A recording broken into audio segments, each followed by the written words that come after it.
Are you ready? The Kornelia Stephanie Show, Wake Up to Love, Your Call to Action. Join Kornelia as she empowers others to live heaven on earth. Kornelia teaches listeners how to be the authority over yourself, embracing your inner guru. Feel yourself uplifted into limitless expansion, integrating ease and grace in a changing world. This show will cover topics such as unconditional love, your physical body, how to be in extraordinary relationships, create financial and emotional wealth, embracing entrepreneurship in the new earth.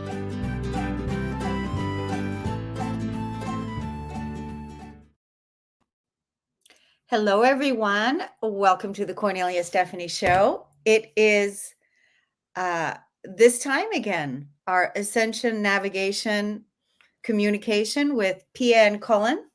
We are here to bring you our monthly musings and wisdom and inspiration, consciousness. Welcome, Pia and Cullen. How are you today? We're delighted to be with you as always. How are you, Cullen? I'm here and I'm prepared to have a wonderful conversation. I feel the same way. I'm here. I know currently I'm going through this huge experience, and I can't even really put my finger on what it is that I'm going through. But I was saying to God, Source, the universe, the other day, I said, let me try. This is what I did. I said, let me try to articulate how I'm feeling. Let me try to put words to how I'm feeling so that you could possibly understand. And I said, I feel like a worn out rubber band. That's a great choice of words. Yes. Yes. I feel like a worn out rubber band. And yeah, I mean, what can you say? At the same time, it's passed a little bit now, but a few days ago, we're here in the month of May, 2024. And we've got this beautiful new moon, this Taurus new moon happening, which is beautiful that we're here doing this show today. But the other thing that I was feeling is I felt like there was a lot of grief that came up, and I really couldn't even put my finger on what I'm grieving about. It kind of felt like either grieving the death of the ego again, I don't know, grieving the death of the ego, grieving the death of past lives, grieving the retirement of the old human. These are all things that I thought about, like, what is this grief about? Because I really couldn't put my finger on it, but everything just felt like it was just a lot. And I just really wanted to speak to it today because I think that many of us are feeling this way. Many of us are feeling that it's a lot, like we're like worn out rubber bands, or, like we're grieving, we're retiring, if you will, while even at the same time, I'm also feeling excited about taking action on some things that I've been wanting to take action on, new projects, new ideas, and all of that. But my energy has been tied up with this. And I'm wondering, are you all feeling that way too, or? Absolutely. I think you just summarized exactly what we've been feeling, particularly the part about the grief.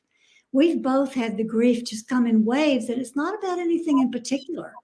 Can't really put your finger on it, but it feels like something has died or something is going to die. I'm not even sure what tense to use, but the grief it's a very potent part of our experience right now.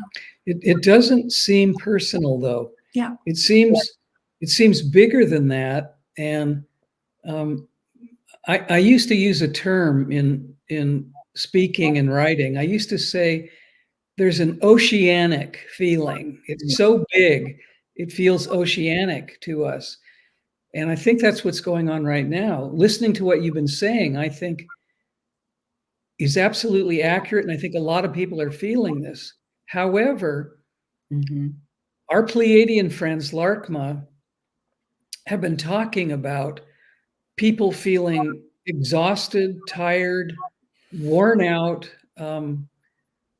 all the adjectives we could use to describe what many of us are feeling. But when they were talking about that publicly 2 years ago, 5 years ago, many people in audiences that were gathered around laarkmaa would say, I don't feel like that at all. I feel energized. I feel happy. I feel completely okay.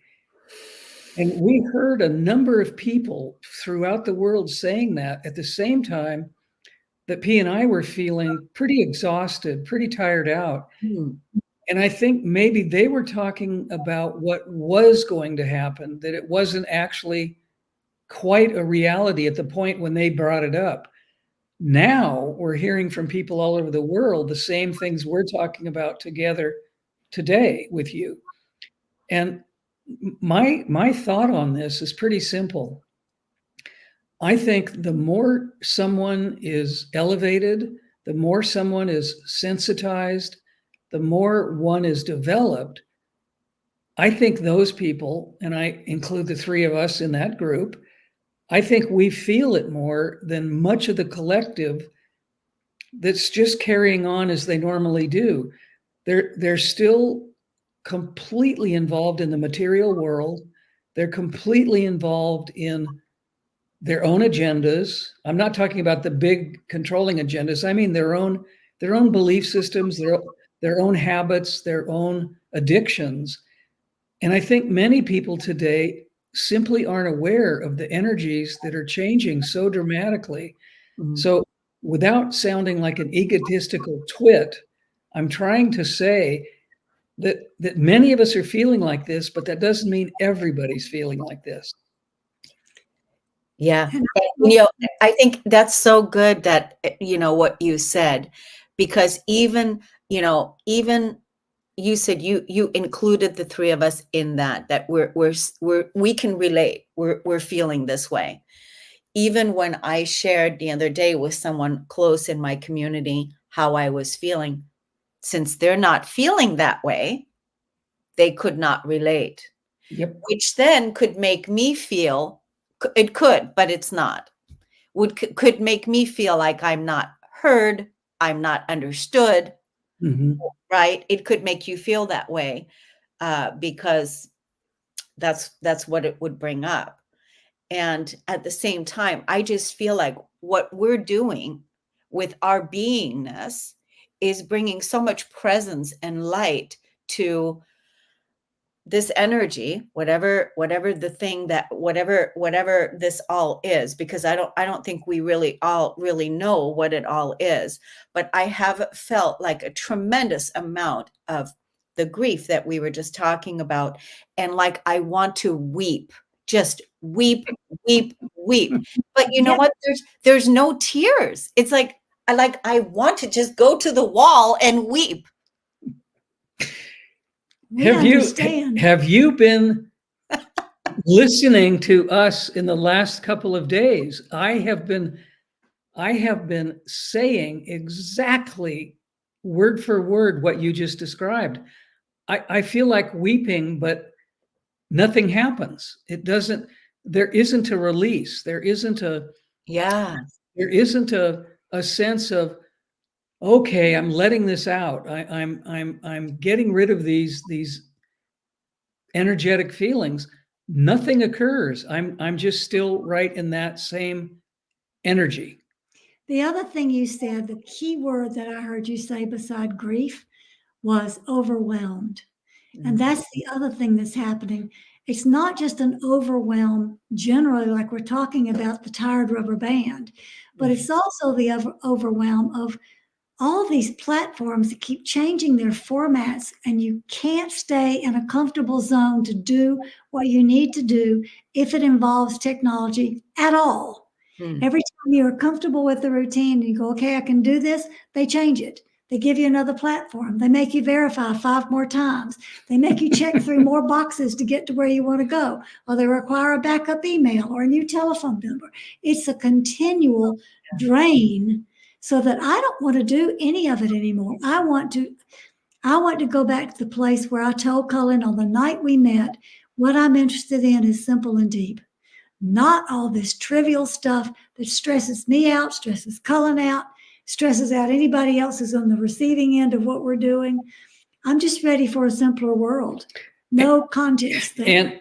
And at the same time, we also have, as you do, a sense of excitement. We also have this feeling that something is about to happen. There are so many energies that are coming together that are going to create something different. And we could talk about this for weeks on end. There are so many astrological, astronomical, social.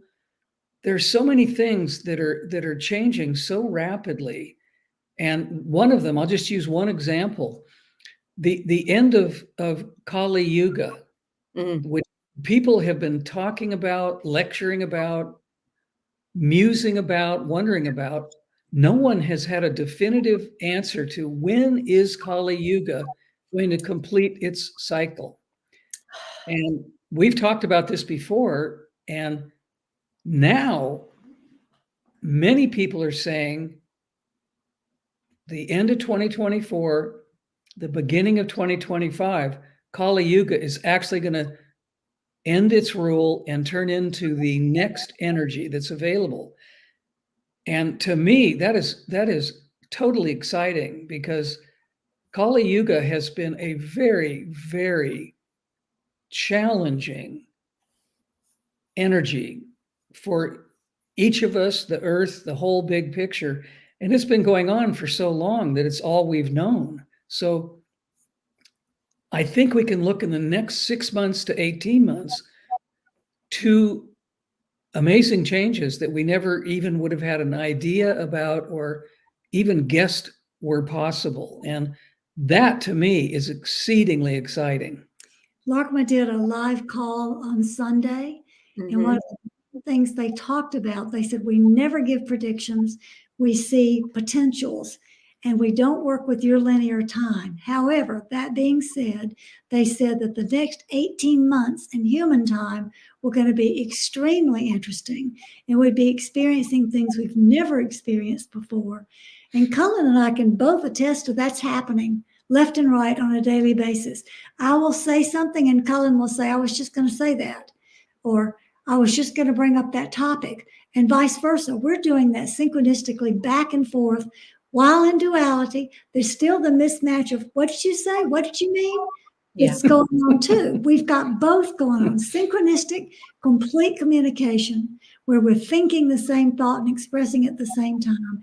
And the crossed wires of, tell me what you meant, I don't get what you said, going on simultaneously, back and forth. Telepathy and intuition, both of those skills that all humans have, apparently are ramping up in ways that humans have never experienced before. People are understanding what the person next to them is going to say, and they will say it verbatim. And it may even shock the person listening, because that's exactly what they were going to say. Or bigger synchronicities are showing up, and people all over the world are talking about this. So something is afoot. Something is dramatically changing. And one of the things that laarkmaa has said for decades is be curious. Simply be curious about what's coming. Be curious instead of being frustrated, instead of being tired of the old routine or the old platforms. Simply try to stay in a curious zone. And if you do that, you will experience more and more that you never would have guessed would come to you. You know, I feel that sense of curiosity now after the last few days of that deep, deep, heavy grief. Because once we witness it, once we're in it, once we go through it, I feel like I've come through it now, and I feel like, okay, now I can even muster up some type of energy to be curious, where before I was just, I wanted to go to the wall and just weep and weep and weep and weep and weep and not even knowing why. And so, and then all the feelings that you talked about, Pia, too, the overwhelm of the uncomfortable energy, like just everything is so new, and there is so much expansion and so much light that I had to even say to myself, wow, I'm feeling, I'm even feeling uncomfortable myself with all this light, with all this light. And like, welcome it in, because it feels like the physical body is, my physical body is trying to catch up to this energy, this frequency, this light, the physical body. And so, the physical body's always last to catch up, and so it's like, welcome in the light. Be okay. I had to say to myself, Kornelia, be okay. Welcome in the light. Welcome in, because it felt really bright. It's like, oh my God, I need my sunglasses, kind of feeling. We understand that deeply. We've been watching the sun very closely.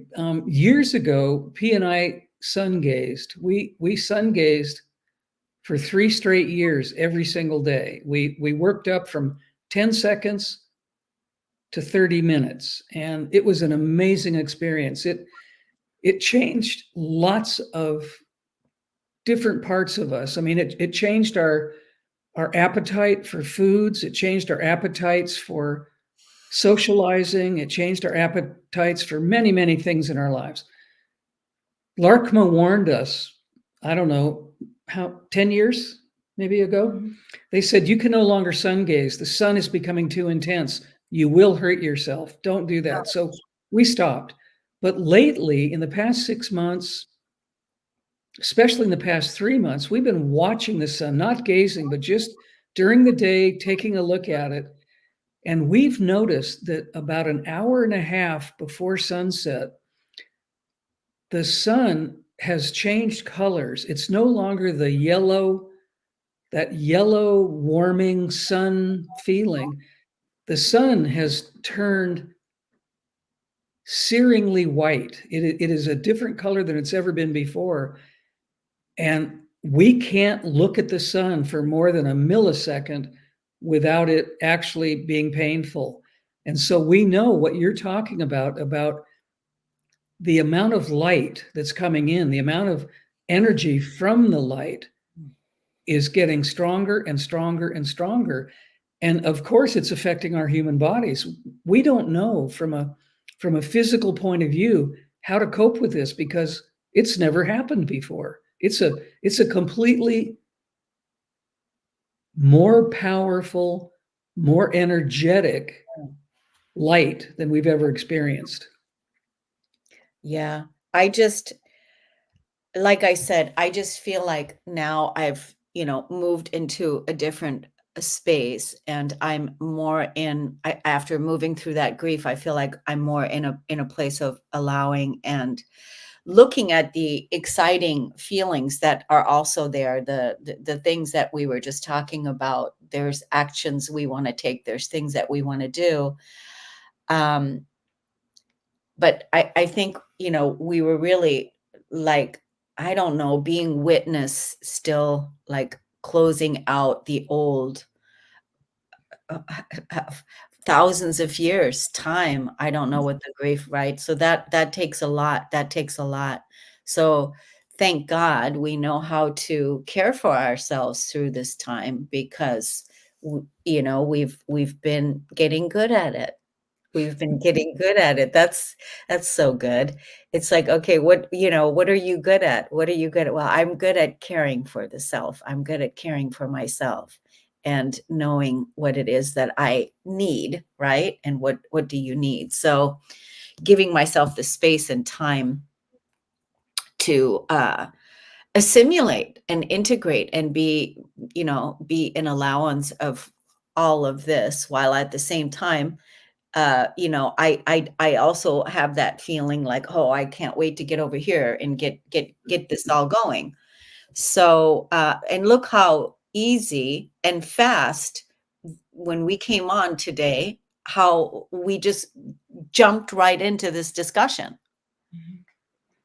because we could relate. So, yeah, looking at 2024, 2025, 2026, we have a lot to, do, and there's a lot going on.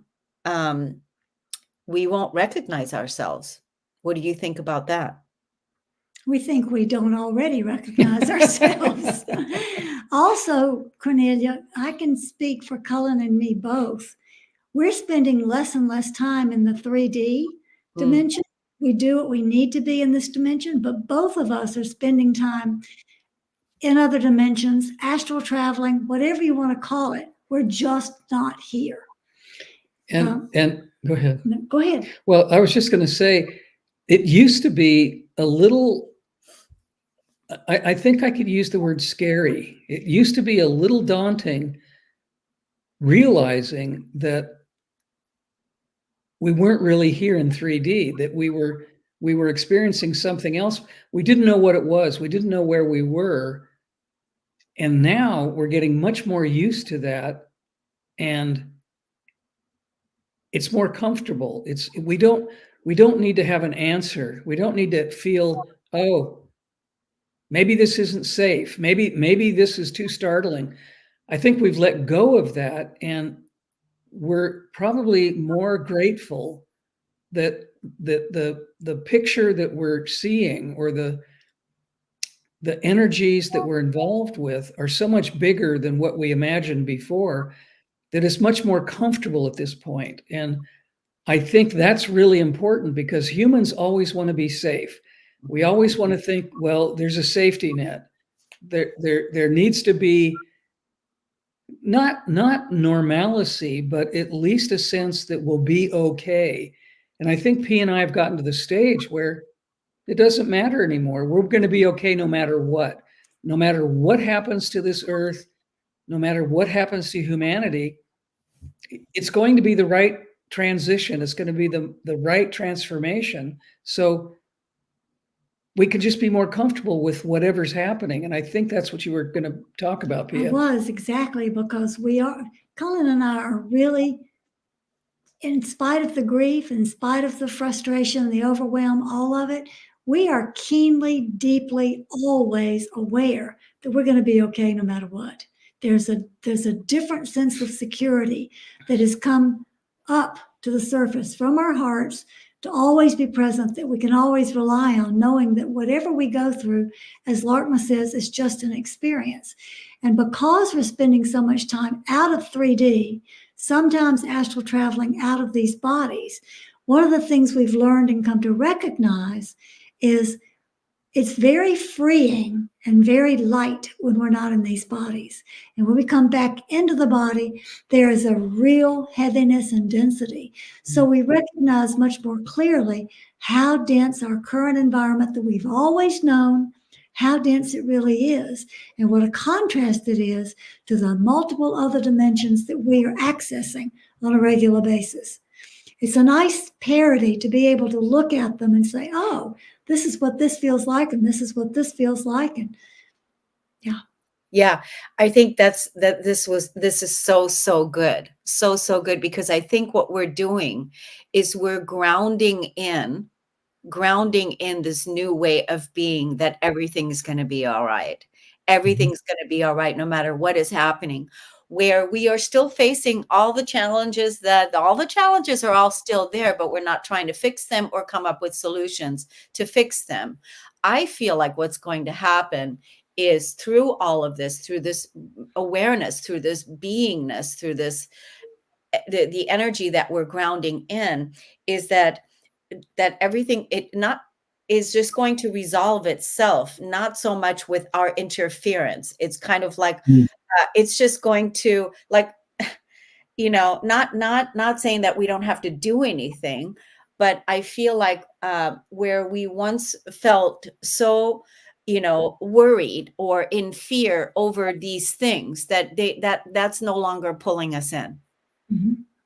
I think that's a really important issue about what you just explained. I think maybe one of our most important tasks at this point is to get out of our own way and just do what you just said. Simply just roll along with what's happening and drop away from the worry or the frustration. I mean, there's a lot of frustration going on these days. People are having trouble coping with the changes because the changes are so rapid and they're so different.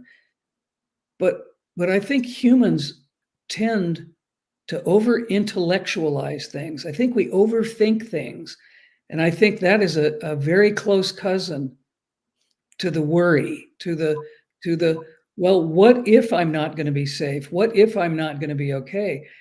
And if we're in that zone, we're not really in the place of accepting what's going on in the moment, which takes us to the next moment and the next moment without worrying, without thinking, well, what if it's terrible? What if what's coming is terrible? If we can step away from that and simply be in the moment and realize that what Pia said a moment ago, it's just an experience. It's not that big of a deal.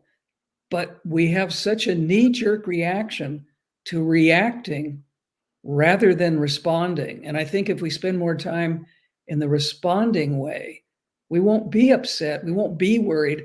We'll just go with the flow. And going with the flow is going to ease our lives tremendously. You know what I wrote down about it this morning is dying of controlling, letting go of control. Letting go of control. That is basically what you just said, is that if we just go with the flow and we don't worry about it, we don't effort after it, we don't try to, be in our minds about it, controlling it, trying to do a different outcome, make something different happen, trying to control it, to just be with it. And maybe even our grief is even part of, letting all that old way of being go, the old human that is really being retired now, that is not the way to be in the new earth anymore at all. And just maybe, we are also grieving that part because that will never be experienced here on earth again in this way. Yep, I think that's absolutely right. Something P and I understood quite some time ago in healing work, when someone works with someone else, a practitioner and a client, often, and this is part of the old paradigm, this is part of the old humanness, people thought that the practitioner, the healer, was actually doing the work, that the person coming to them had a problem, a deficiency, an illness, something out of balance. And basically, it was always thought that the healer, the so-called healer, was the one that was going to make the difference for this client. And P and I figured out a long, long time ago, along with many other people, that nobody can heal anyone else. It's each person that heals themselves. And what we figured out, along with others, was the best thing we can do is simply get out of the way and let the energies that are oh so intelligent do the work that they can do to help each person do their own self-healing. And in an analogy way, that's what we're talking about right now. We simply need to get out of our own way. I said that a few minutes ago, but it's worth repeating, I think. If we get out of our own way, we will get to the place we need to get to with less resistance, less, we could call it worry, we could call it frustration, we could call it self-sabotage, we could call it many, many, many things. But if we get out of our own way, that sense of healing will happen much faster, because healing naturally does take place. And whether that's healing a person, a country, the world, everything is capable of healing itself. But if we get in the way, if a government gets in the way, if a religion gets in the way, if a health ministry gets in the way, it's just going to clog the ability for whatever that is that needs to be healed to heal itself more easily. And I think that's true of everything. So I'll say for the third time, let's just get out of our own way and let whatever happens happen organically. There goes that control again, letting go of control. Absolutely. Letting go of control, really letting go of control.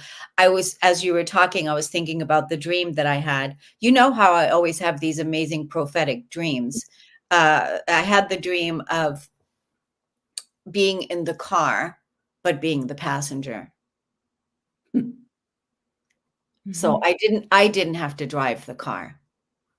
I didn't have to drive the car. As a matter of fact, who was driving the car was the Divine Mother. And the Divine Mother said, just relax, just relax. And I, here I am, the worn out rubber band, right? And I said, wow, I thank you for driving. Thank you for driving, thank you for driving. I'm just like, wow. Can I really relax here? Can I really relax? She was just like, go ahead, relax. I'll drive. I'll be the driver. I think you just coined the best mantra. Just relax. Yeah, just relax. And and this is what we're grounding in right now at the moment, is this relaxation, being relaxed with our creations, being relaxed with what we want to show up for, but not from a place of having to worry about the basics, having to worry about the money, having to worry about how do we earn this next thing and do this next thing and figure this next thing out. Because if we allow ourselves to just get out of the way and relax, all the challenges that we're facing, I even wrote them down. I wrote down the challenges I have, the top 3, just so I can see them, right? I want to get them out of my head. So I wrote them down. These are the top 3 challenges. That's why I'm able to speak to you about this, because I said, okay, cool. So it's possible then that these challenges that I'm facing, I don't have to fix anything here. I don't have to do anything about this. It's possible that this will resolve itself with my presence and how I'm showing up through it, with it in the experience. It's a good way to do it. It's a good exercise. Sounds. I also like burning them after you write them, giving them back, burning them up. Yeah.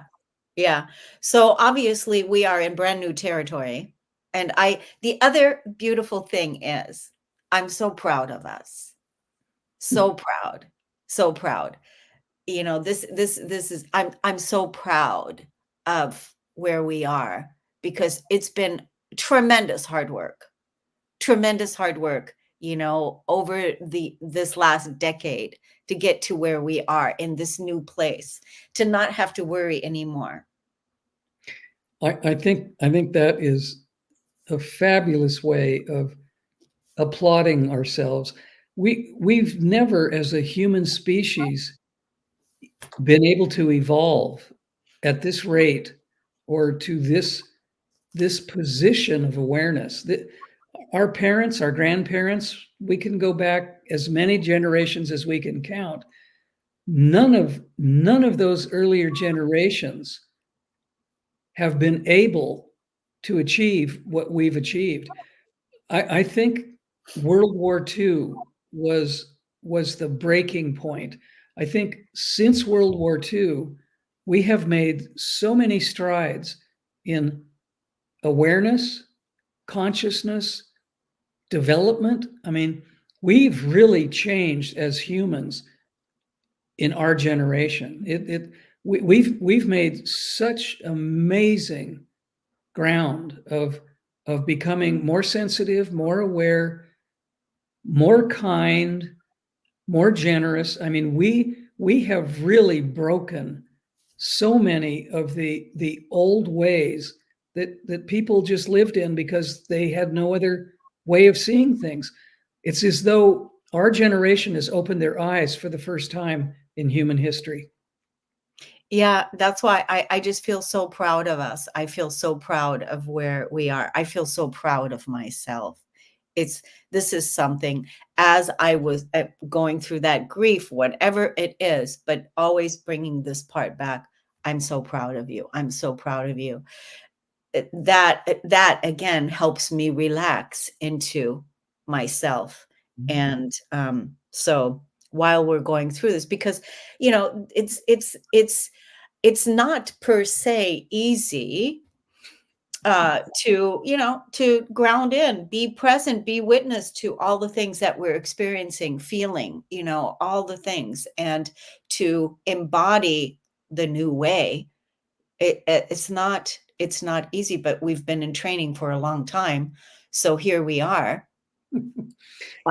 Cullen, you're going to love this. I went back to this one video that I was watching, and I brought this for you because I thought we could add this into the discussion today, because it reminded me really of you. You'll see I'm going to set this up. So there's the GOAT astrologers. It's Steve Judd. He's a British astrologer, Steve Judd. I don't know if you know him. And Rick Levine, American astrologer. They both did a video on when it was the Jupiter-Uranus conjunction. They were talking about it. So the two goats together, right, coming together to talk about the Jupiter-Uranus conjunction. I thought, okay, this looks interesting. Let me see what they have to say.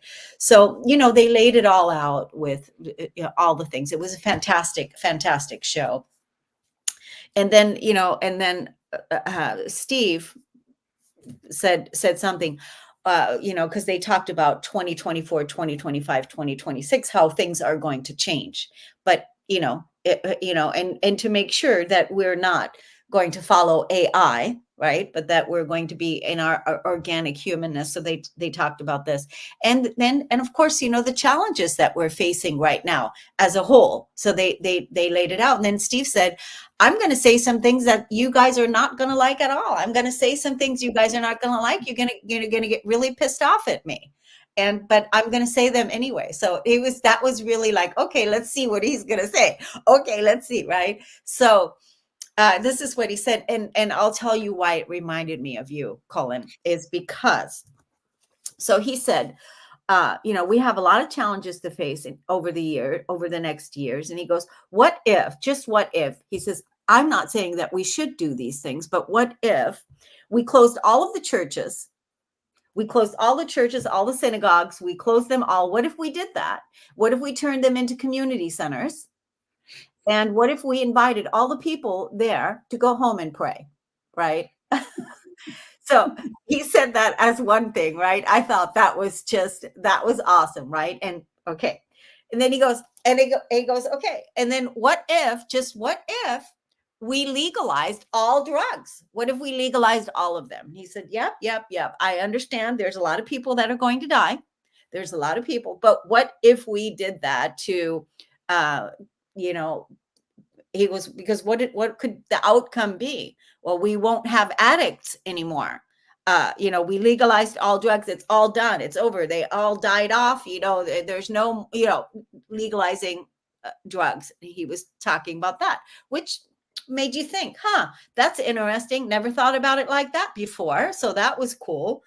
And then he said, what if we ban all political parties we ban all political parties. He said we still have the representatives of representing us, so that when we look at things, the representatives actually represent.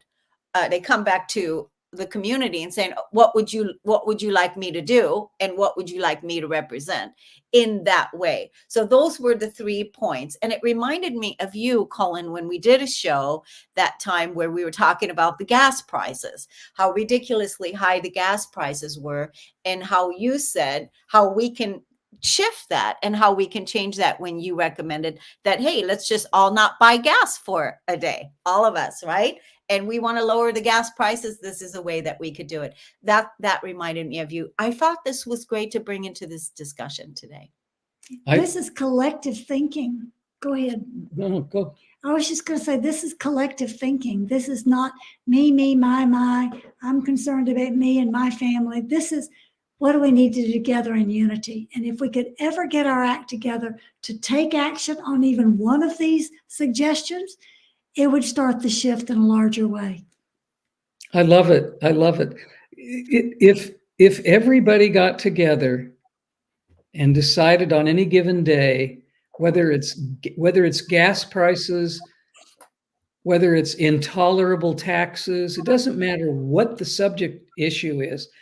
If we simply got together and said, no, we're not going to do this anymore, it would change everything in the entire world. It really would. But as we've been speaking today together, people are afraid that if they stand up and speak, they will get in trouble, because we've been trained, if you don't toe the line, if you don't do what you're supposed to do, you'll go to jail or your rights will be taken away. And that is one of the oldest paradigms that needs to be smashed, squashed, completely obliterated, because there are more of us, and it doesn't matter what political, religious, social standing we may be.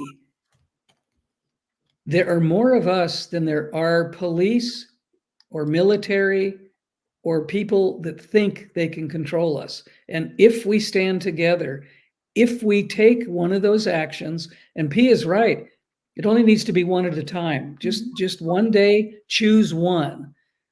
It would change the absolute face of humanity. And I'm not saying that this one should be first. People would probably have to work up to this.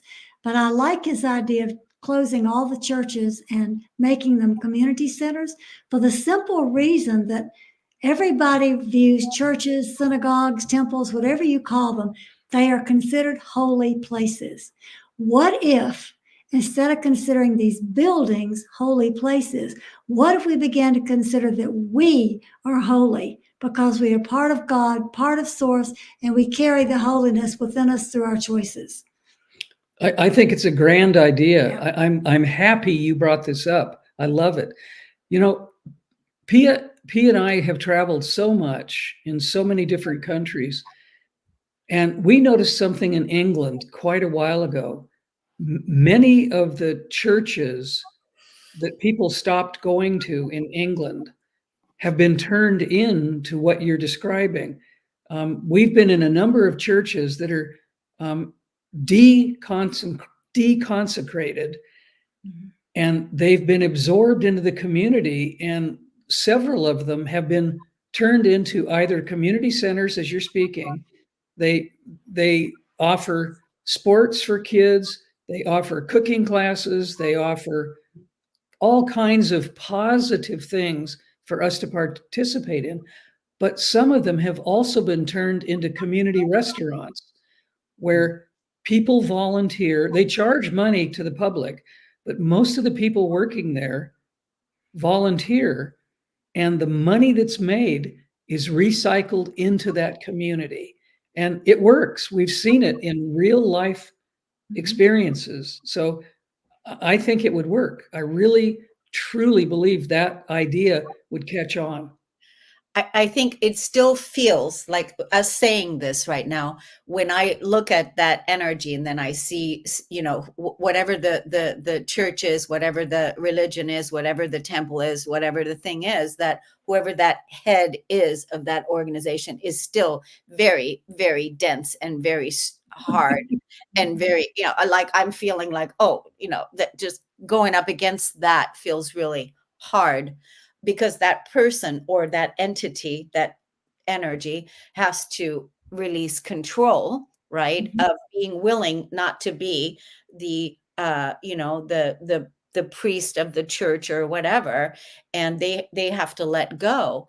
And I think this has been a problem anyway, of keeping the religions alive, with the way that they've programmed the people to pray outside of themselves, look outside, look outside, look outside. So that ceiling was never, which is, you know, they never went above that ceiling to go higher, and also, you know, to look within. They just held that ceiling in place, and they would never move beyond it, which is its downfall, is to not move beyond the ceiling, but to actually look within, to know that you already have God is already within, Christ is already within, source is already within. You already have it, that holy temple that Pia was talking about, where we're the walking church ourselves. Mhm. That's it. Yeah. And that requires, when you said that the priests, the ministers, the rabbis have to let go of control, that means that they have to stop thinking of themselves as special, and that the entire congregation or following has to understand we are all special. Everyone is special. Everyone is connected to and part of the holy divine, however you view it. That would be one of the most magnificent shifts for humanity to make. And it's interesting to look at this from a hierarchical point of view, because the people at the top, whether we're speaking of church, state, government, any organization, any grouping of people where there's someone higher than someone else, the people at the top are always the ones that are most resistant, because they believe they're mostly in control. And so if it doesn't reach the top, it won't work, because truly the people at the top resist letting go of their power, letting go of, there's often money involved, no matter what kind of organization, whether it's religion, government, it just doesn't matter. Corporations, I think those pretty much, those three categories pretty much cover it all. The people at the top all make more money than the people at the bottom or on the way up. And I know a lot of people that deeply believe in their religion. They don't see it as though the highest people in the church are actually the wealthiest. They don't wish to look at it like that. I think for a number of reasons. I think it's too painful for them to realize that all the gold in all of these churches around the world, it's just sitting there. It's not helping anybody. I was aghast when I was old enough to begin traveling, and I went to Europe, Latin America, many places around the world. When I went into cathedrals, the first thing I saw was the amount of gold, or ordering the control of the riches. The gold was a symbol of, at the top, there's a lot of power, and that power is controlled by money. And it was a realization for me. I got to the point where I could no longer enter a church or a cathedral, because that was so uncomfortable for me, that there were suffering people all around these churches and cathedrals. Was the gold being divided up? Was the gold being used to help humanity? Of course not. It was there to adorn whatever they think they're doing in their religious beliefs. Wouldn't it be nice if these churches, synagogues, all those places get turned into community centers, and really set up that gold that you're talking about, gets used for the community, but more specifically, the children. Absolutely. Yes. The children. Absolutely. Yes. Right. And here's the thing. You know, Pluto just turned retrograde, or is, I don't know, is it? I think this just happened this week. So many things happened. So here we are again, we're talking about letting go of control, power over those organizations that, you know, and it is up to us again to claim our inner power and not be controlled and manipulated like we had been. And it's up to us to, you know, release the energy of being victimized and stand up, stand in our empowerment, right? It's the only way realistically we're going to change this world. We've talked about this almost every time we speak with you. It always comes down to personal responsibility, and we simply have to be, first of all, responsible for ourselves and let that echo out, or let that go out in waves from us into the greater population, beyond even Earth, out into the universe, into the cosmos. But unless it starts at home, I mean, that's one of our favorite phrases together. The three of us have talked about this many, many, many times. It has to start at home first. And when we do that and we feel more empowered, we feel less victimized, that is when the energy changes. And we could talk about this forever, but until people take personal responsibility, and Kornelia, that could be as simple as don't throw a coffee cup out of your window of your car when you're finished drinking it. Oh my Don't, God. don't do that. Wait until you get home, or wait until you get to a place where there's a trash bin, and simply deposit it. When Pia and I see absolutely aimless, irresponsible things, when people throw things out of their cars thinking, oh, well, there's someone out there that's going to clean it up, I don't have to. If it doesn't start there, it's never going to start. It's that simple. We do have to reclaim our garden. I think this is also this energy that we're in right now. This is our garden on Earth, Mother Earth. We have to reclaim the garden. We have to care for the garden. We have to care for ourselves. We have to care for the seeds. We have to care for our planting. We have to care for you know, how we nurture each other, how we love each other. And like you said, like we've said time and time again, it begins with each and every one of us contributing and taking responsibility of making a beautiful garden. It's really simple. It's really simple. People just need to change their priorities and teach themselves how to be kind, how to be compassionate. Because if you're kind and compassionate, you won't do things like littering. You won't do things like fouling the air or the water or the soil.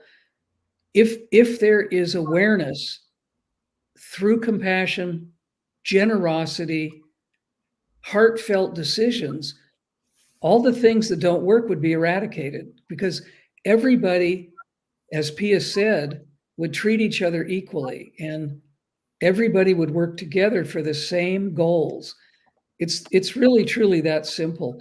You know, that really old thing that people used to say, I learned everything important I needed to learn in the sandbox in kindergarten about sharing my toys, sharing my recess snack.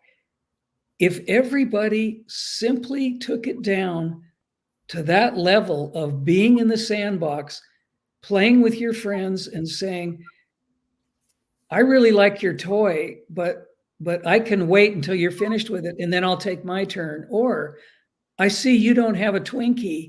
I'm going to break my Twinkie in half and give you half. That's all we have to do. It's that simple. It's so cute, breaking the Twinkie, right? Let me break the Twinkie. It's so cute. That just warms my heart, breaking the Twinkie.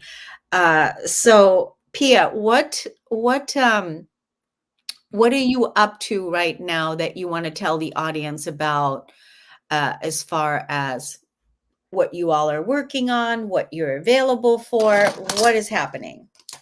Well, Cullen and I remain available doing laarkmaa sessions as our priority and our number one work, helping people to get a broader perspective on whatever it is they need to know. So that's still our top priority.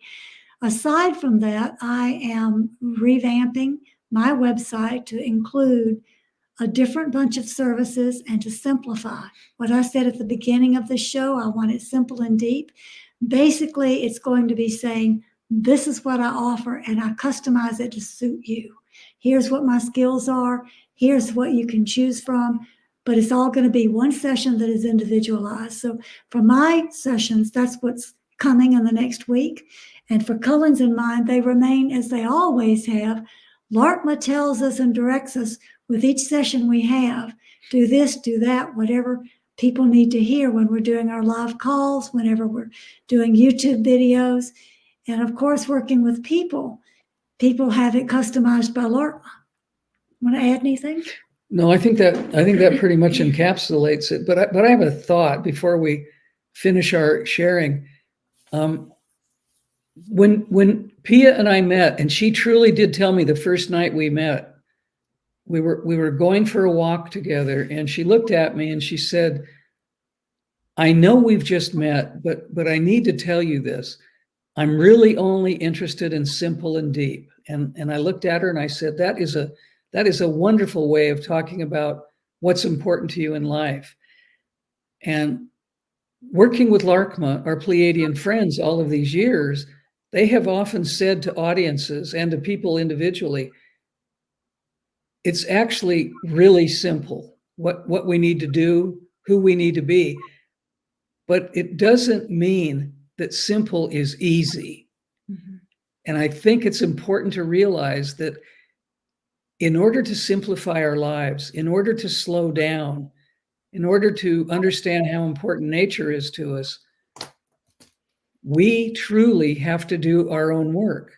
We have to look at ourselves. We have to do our shadow work. We have to do what is necessary for our own growth. And that will change the simple part to being much easier. But if we don't do that work, it won't be simple.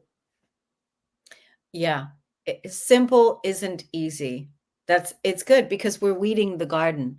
We're really letting go, releasing and letting go of so many things that have cluttered our lives, our busyness, to stay busy so that we can whatever, really simplifying our lives.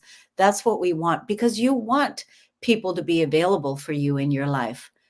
You don't want people that are so busy they don't have time for you, because they're running around doing all these other things that they thought they needed to do, when what we're really being invited to do is to simplify things. And I'm right with you, Pia, because I too feel, unless it's deep, unless there's depth there, I don't just want to be on the surface. No, let's go deep, because hey, we've gone deep to clear out all the old of all the darkness. So let's let's go deep into the simplicity of how we want to live our lives. It's beautiful. I didn't get a chance to watch this yet, but you all put up a new video on your laarkmaa YouTube channel, a video of the two of you. I think you were a little bit younger than you are today. Yes. Maybe your hair was a little shorter, Pia, but I said, I got to watch this. So what is that video about? Well, go ahead.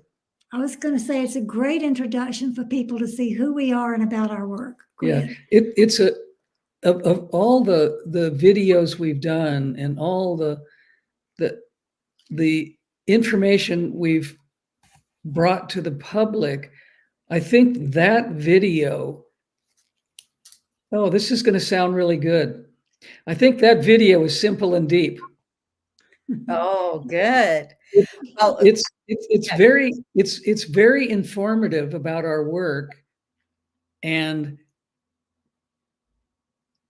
I think it shows the two of us in a very honest, very forthright, and very transparent way of helping people to understand what we actually do as our service to the world. So it's been around for a long time. It has thousands and thousands and thousands of views, but I think a lot of people who haven't seen it will enjoy watching it. well, I haven't seen it. I haven't seen it. The views will not show up on our site because we have just posted it on our site. It's been up on someone else's site for a long time, and we now can put it up on our site because time has passed and we're able to do that. So we're just sharing it in a different way for people to see. I think it's a great introduction to who we are and what we do for people who don't know about laarkmaa. Yes, yes, absolutely. That's why I want to make sure that we let the audience know where that YouTube video is. So it's under, go ahead, Pia, tell us where the video is now. Pleiadian laarkmaa YouTube. And if you don't find it there, you can simply go to laarkmaa.com and you'll find it on the homepage. So either place, you can find it either way. You'll get to it from there. It's called, go ahead. It's called They Call Us Channelers. Yeah. We were the first channelers, if you want to use that term, to be interviewed by the man who put together the entire series, which includes hundreds of people that he has interviewed. We were the very first one he interviewed. He had some technical difficulties and he didn't air it as the first one. It got aired, I think, as number 12, but we were the first ones he ever interviewed, and then he went on to do many others. And I, before we go, would like to say a thank you to the people, Melanie, and to everybody. Slavika? Yeah.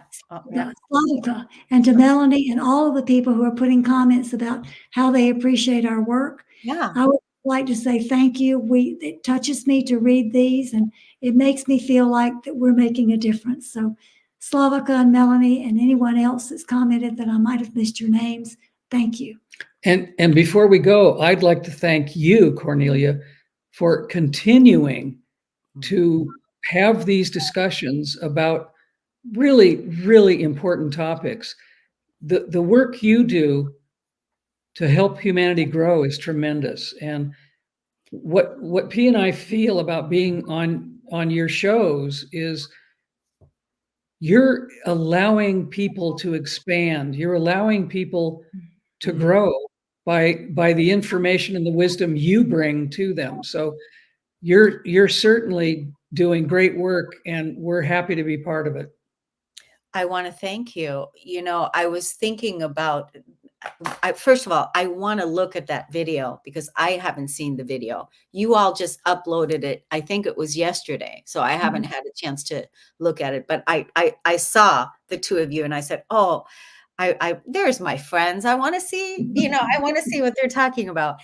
And so I definitely will be watching it, but I just want to give you a little bit of glimpse of what I'm going to be, what my future holds. Is you see how that person was interviewing you in person, right? And so this is one of my dreams that I will be manifesting, is interviewing in person. Not to say that I'm not going to still do the online. I'm still going to do the online, but I'm also interviewing in person. So that's going to be so cool because I'm going to have you too. We're going to be interviewing in person. How cool is that going to be? That's wonderful. Wonderful. We look forward to it. Isn't that amazing? So that's one of my exciting things in the future that I'm looking forward to experience myself, and then with you and many other people.